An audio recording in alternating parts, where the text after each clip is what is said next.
In today's video, we're going to be discussing how to add compression to your golf shots by hitting the ball with your trail side. Make sure you check out this video.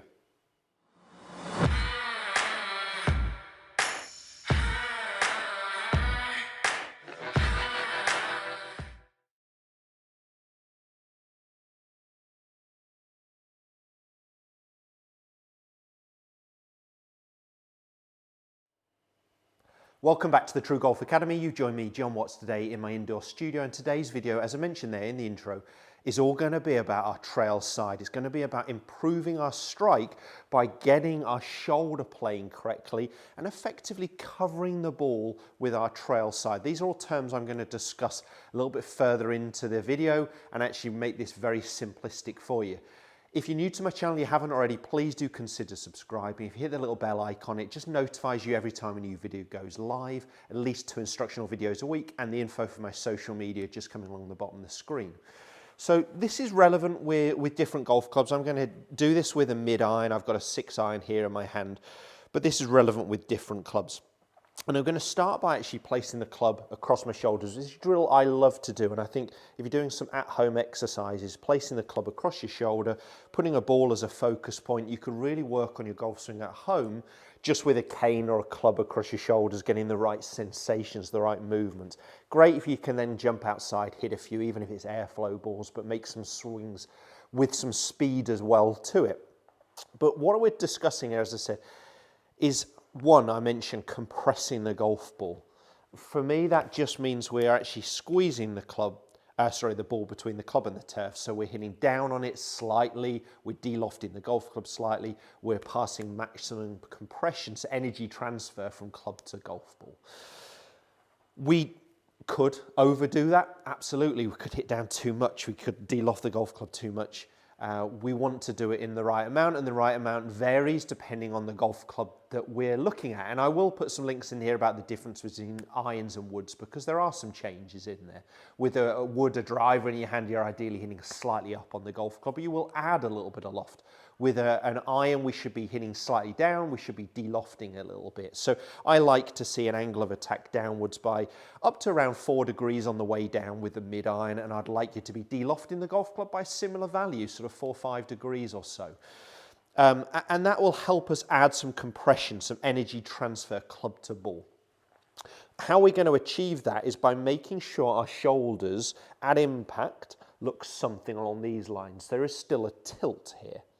What a lot of golfers get wrong at impact, they either on the downswing make this movement with their trail shoulder, so their trail shoulder is trying to drop behind them, and they're perhaps trying to do that because they've heard about shallow in the golf club, but they're not doing it the right way. They're shallow in the golf club, but you can see to achieve that, my spine angle has changed.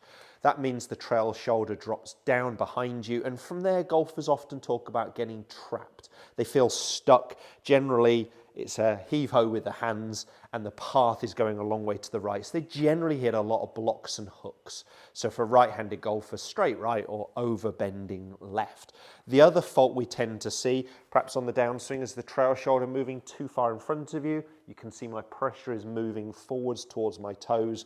I generally from there make a swing that's out to win. So the club is moving this way, well outside my hands. What we're trying to get, and this is why I'd use the club across your shoulders and a focus point on the golf ball, I want you to feel on the downswing. So the backswing, you can see the grip that was past my lead shoulder is pointing just a little outside the golf ball. If we could point it 2-3 feet past the golf ball, that would be pretty good. So it's past the ball, but what I'm trying to get the feeling of at impact is that the club that's over my trail shoulder is moving down towards the golf ball. Okay, so it's moving down towards the ball. That helps me stay very much over the top of the golf ball, again improving my centerness of strike, my compression also on the golf ball, but I'm getting the right shoulder plane, so my trail shoulder is moving down and in front of me, and it's feeling like it's going to collect the golf ball. Now, as my trail shoulder moves down and in front of me towards the golf ball, my lead shoulder will do the opposite, it will move up and behind me. Okay, so yes, this side's moving down, this side is moving up to allow that to happen. So the sensation I'm getting there on my golf swing is that my trail shoulder is moving down towards the golf ball. And I love that feeling of that hand almost going to slap the golf ball, that trail shoulder moving down towards the golf ball.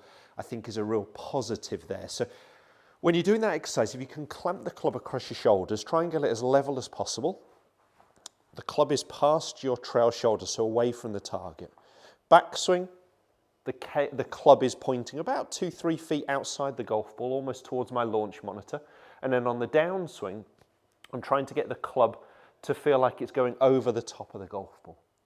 That means my pressure is moving towards my lead side. That means my trail side's moving down in front of me towards the ball. My lead side's doing the opposite. It's moving up and out of the way to create this space. So that sensation of that trail shoulder moving down in front of you, as I said, the faults we tend to see is this way, getting trapped with the club behind us, or the trail shoulder moving too far out in front of us, not enough down. And when that happens, we tend to see this out to in swing. So it's moving down and in front of us, and just getting that feeling of holding the shoulder, it moving over the golf ball is a great sensation if you want to add some compression and improve your shoulder plane. So, as I said, I've got here a 6-iron. This is relevant with different golf clubs. Get that same sensation, trail shoulder down towards the ball.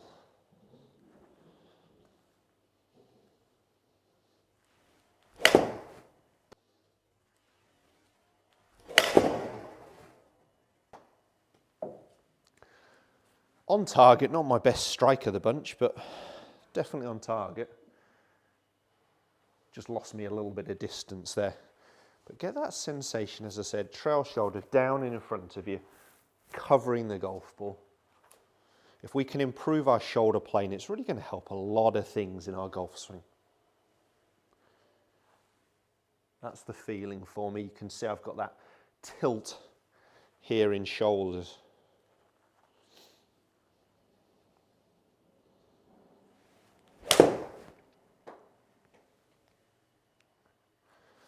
Much better strike on that one, just leaked a little bit right to target. You can see better distance up there at about 185, 187 with a 6-iron. So that was a more, excuse me, a more normal distance.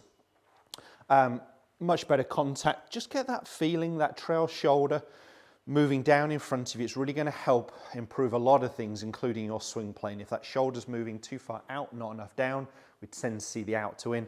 If it's moving a lot down without moving at all in front, you're going to feel very trapped and stuck behind you. So down and in front of you is the key move. And I know if you can work on it, it's really going to help your golf game. If this video has helped, as mentioned there in the start, hit the thumbs up, share it with as many golfers as you can, and please do consider subscribing. Cheers, guys.